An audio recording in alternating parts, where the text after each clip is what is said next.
What's up, y'all? It's Caleb with Hunter Banks. We'll be tying up a little CDC dry fly caddis for you today. It's super simple. It's just two materials. It's CDC and thread. Fish is super good. It's not super complicated to tie. And it's going to be good to imitate these caddis that are coming off right now across western North Carolina. And this will still be relevant to fish. You can just change size and color throughout the spring as we go along.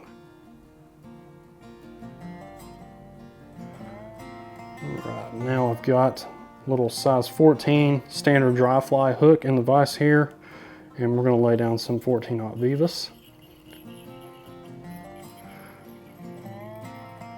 Here I'm using a dark olive. I wouldn't be too concerned about the color. In a perfect world you'd be using black because we're going to be imitating black caddis, but any dark natural color thread is going to work well. And we're going to dub this body with some black CDC.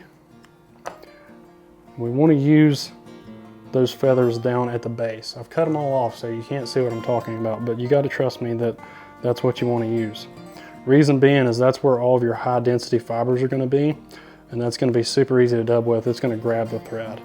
If you try and use all that stuff that's up near the tip of the feather on the CDC feather, it's not going to want to grab as well. It's kind of a pain to dub, so I elect to not use that.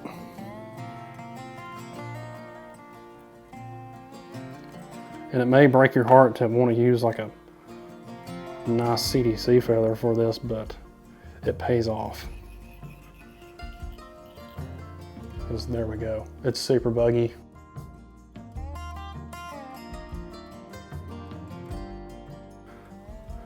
And then I'm going to tie in the wing. I'm using this hairline feather prepper right here. This guy's super easy. You can load up and have everything laid out nice and neat for you, so you can tie up a half dozen of these. And this wing I'm going to be using right now is two different colors of CDC. So I've got a dun in there mixed with a brown olive. It's two different feathers, and I've just laid them in, lined up by the stem, not the tip of the feather. You want all the good stuff there at the base, so line up off the base of the feather, and then take a clip and pull that guy out. This is the Stonfo dub and loop clip, which works pretty well for this. Come in, cut right at the stem, and you got everything ready to go.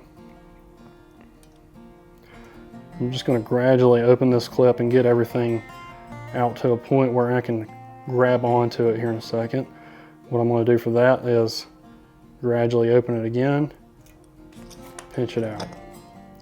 That's going to get everything into a workable clump so that I can come in here,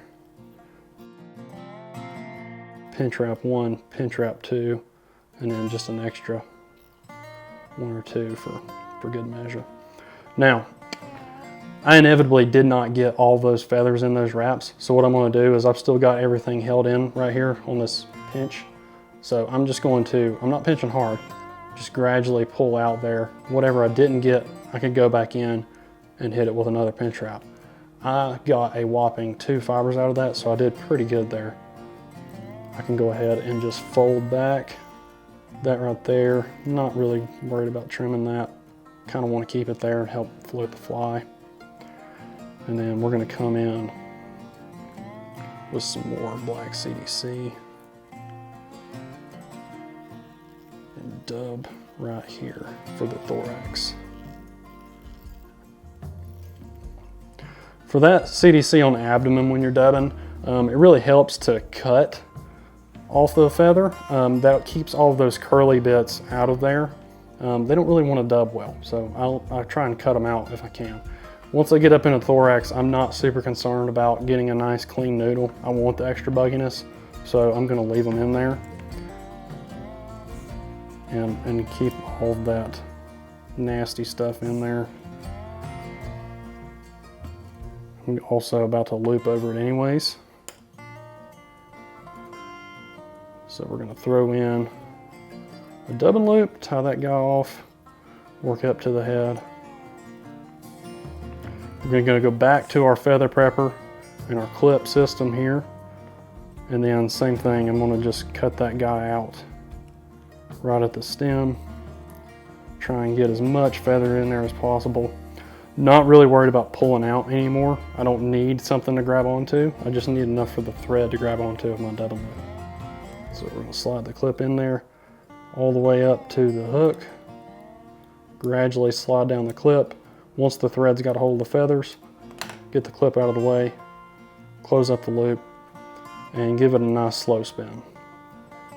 You don't want to wrap up too tight, because what's going to happen is you can kind of see, if we're on an overhead camera here, how everything's starting to bind together.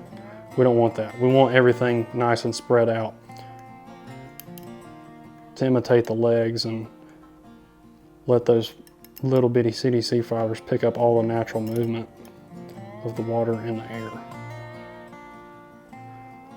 And that's what makes this fly so effective, is all these little CDC fibers imitates what caddis do when they lay their eggs. They're bouncing all over the place. If you ever watch them, you'll see them, they're just cruising around and it looks like they're skating. So you'll hear people talk about skating caddis. And that's something that they're doing to the fly to animate it. But with this one, it's not really designed to be skated. It kind of just gives the impression itself with all these feathers just kind of flowing every which direction. But we caught that loop, closed it off. I'm going to take my thread rearward there just to give me room to throw in a lip finish, and we are about done.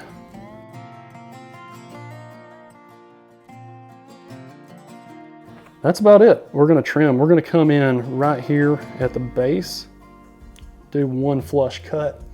That's gonna keep this fly nice and flat on the water. And then we're going to grab this wing, take it back to the very end of the hook, come in over top. We're gonna cut it at a pretty steep angle, like that right there. And that is ready to be fished.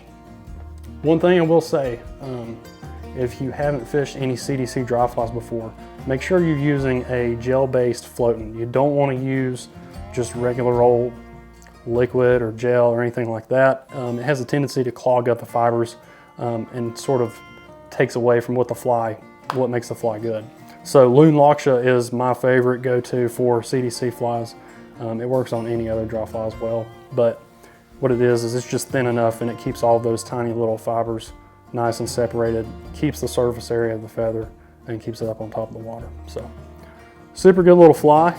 Tie some up, fish them. You can change the size and color as we go throughout the spring, but that'll be a relevant fly as we start heating up here. We're all super excited at the shop. It's starting to warm up. But make sure to like, comment, and subscribe if you're liking these videos. We're gonna start doing some more. I was told to say that because I like my job. And if you don't do it, I might not be making another one of these. So we'll see you.